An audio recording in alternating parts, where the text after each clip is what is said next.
ചാനലിലേക്ക് വീണ്ടും നിങ്ങൾക്ക് ഏവർക്കും സ്വാഗതം.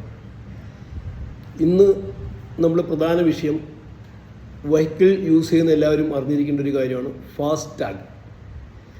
നിങ്ങളിപ്പോൾ കേരളത്തിൽ യാത്ര ചെയ്യുമ്പോൾ പല സ്ഥലങ്ങളിലും ടോൾ പിരിവുണ്ട്. ഈ ടോൾ പിരിവിന് ഫാസ്ടാഗ് നിർബന്ധമല്ല എങ്കിലും ഫാസ്ടാഗ് ഉണ്ടെങ്കിൽ ഫാസ്റ്റായിട്ട് പോവാം. നമുക്ക് ചാർജ് കുറവാണ്. സപ്പോസ് ഇപ്പോൾ ഒരു ടോൾ നമുക്ക് കടന്നു പോകുമ്പോൾ 100 രൂപ ചാർജ് ചെയ്യുവാണെങ്കിൽ ഫാസ്ടാഗ് ഉണ്ടെങ്കിൽ 100 രൂപ കൊടുത്താൽ മതി. ഫാസ്ടാഗ് ഇല്ല അല്ലെങ്കിൽ വർക്ക് ചെയ്യുന്നില്ല എന്നുണ്ടെങ്കിൽ നിങ്ങൾ ഡബിൾ ചാർജ് അടയ്ക്കണം. അതായത് 100 രൂപയ്ക്ക് പകരം 200 രൂപ നിങ്ങൾ അടയ്ക്കണം.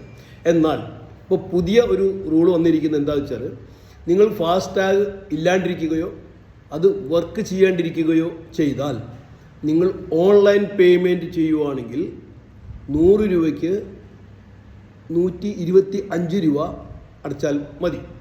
അതായത് 100 രൂപയ്ക്ക് ടാഗ് ഇല്ലെങ്കിൽ 200 രൂപ അടയ്ക്കുന്നതിന് പകരം ഓൺലൈൻ പേയ്മെൻറ്റ് നിങ്ങൾ ചെയ്യുവാണെങ്കിൽ, UPI വഴിക്ക് നിങ്ങൾ പേയ്മെൻറ്റ് ചെയ്യുകയാണെങ്കിൽ 125 രൂപ നിങ്ങൾ അടച്ചാൽ മതി.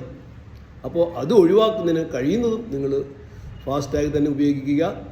അപ്പോൾ പലരും ഇത് ഫാസ്ടാഗ് ഇല്ല എന്ന് പറഞ്ഞ് ഡബിൾ കൊടുക്കാൻ ഇനി ഇരിക്കേണ്ട, റൂൾ ചേഞ്ച് ആയിട്ടുണ്ട്.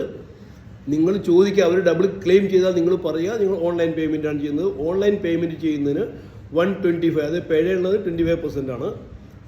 ഒരു 100 രൂപയ്ക്ക് 1 രൂപയ്ക്ക് 25 പൈസ കൂട്ടും, 100 രൂപയ്ക്ക് 25 രൂപ കൂടും. 100 രൂപ അടയ്ക്കേണ്ടടുത്ത് 200 പകരം ഫാസ്ടാഗ് ഇല്ലാത്തവർ 125 രൂപ അടച്ചാൽ മതി. ഇത് നിങ്ങൾ യാത്ര ചെയ്യുമ്പോൾ ഓർമ്മ വയ്ക്കുക. നിങ്ങളുടെ അടുത്തുള്ളവരെയും ഇത് ബോധിപ്പിക്കുക. നിങ്ങൾ അധികം പൈസ കൊടുക്കണ്ട. 100 രൂപയ്ക്ക് പകരം ഡബിൾ കൊടുക്കണ്ട. അതിൻ്റെ 25% കൂടെ ആഡ് ചെയ്ത് നിങ്ങൾ കൊടുത്താൽ മതി. ഇത് നിങ്ങൾക്ക് ഇഷ്ടപ്പെട്ട് ലൈക്ക് ചെയ്യുക, ഷെയർ ചെയ്യുക, സബ്സ്ക്രൈബ് ചെയ്യുക. താങ്ക്